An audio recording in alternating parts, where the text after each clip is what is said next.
సింపుల్గా ఇంట్లోనే టెంపుల్ స్టైల్లో చింతపండు పులిహోర ఒక్కసారి ఇలా ట్రై చేయండి. టేస్ట్ అయితే సూపర్ ఉంటుంది.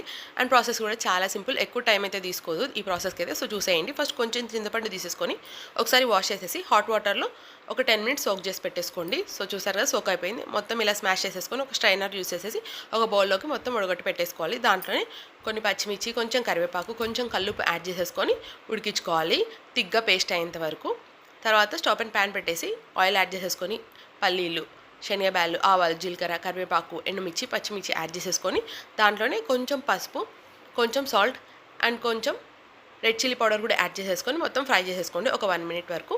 కొంచెం ఫ్రై అయిన తర్వాత మనం ముందుగా ప్రిపేర్ చేసి పెట్టుకుని చింతపండు పేస్ట్ ఉంటుంది కదా, సో అది కూడా యాడ్ చేసేసుకొని ఒక 2 మినిట్స్ కుక్ చేసేసుకోవడమే.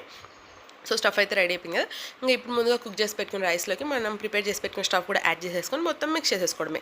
సో చూసారు కదా, సింపుల్గా టెంపుల్ స్టైల్లో చింతపండు పులిహోర అయితే రెడీ అయిపోయింది. మీరు కూడా ట్రై చేయండి. వీడియోని నచ్చితే లైక్ చేయండి అండ్ చూసాక సబ్స్క్రైబ్ చేసుకోవడం.